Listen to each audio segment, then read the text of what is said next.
Leurs professeurs, les livres d'histoire. Leurs armes, celles des combattants européens du Moyen-Âge jusqu'au 19e siècle. À Rouen, ils sont une vingtaine à ferrailler pour sortir de l'oubli les arts martiaux du vieux continent. Un sacerdoce qui s'accomplit d'abord autour des textes anciens. On va continuer de travailler sur les échanges avec les oppositions et là on va se concentrer sur la partie qu'on n'avait pas encore faite. À l'ordre du jour pour les deux fondateurs de l'association Taillefer, le maniement de la baïonnette. C'est toujours avec les stocks en avant.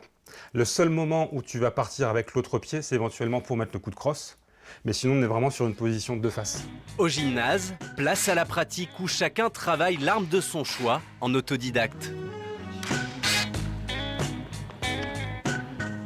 Hache noble, dague, épée à deux mains, les joutes s'enchaînent sans professeur attitré.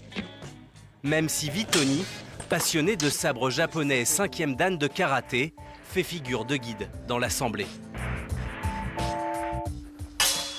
J'ai vu qu'il commence à partir de ce côté-là. Hop, boum. Ce qui fait que, théoriquement, mon coup d'épée doit arriver sur sa tête au moment où son épée est arrivée ici. Pour moi, vous me dites arts martiaux, je pense dojo, je pense Japon, Chine, Corée.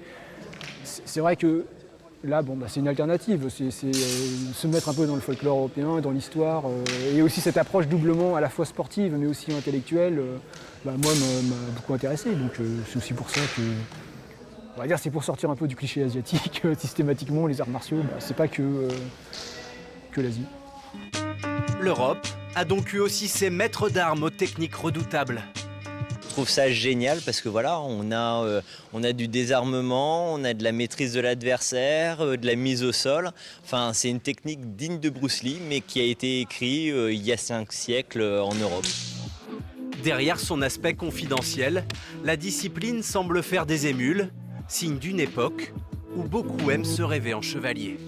Il y a un regain d'intérêt pour le Moyen-Âge. On le voit de toute façon à travers la Normandie, on le voit avec toutes les animations médiévales, vikings. Vraiment, les gens sont très très intéressés par l'histoire et par ce côté fantastique de pratiquer l'épée. Et les gens adorent voir des tournois de combat à l'épée et tout le monde est resté des enfants en fait. En France, la Fédération d'arts martiaux historiques européens compte 1500 pratiquants. Nos Normands, eux, rêvent d'organiser les premières compétitions officielles de la région.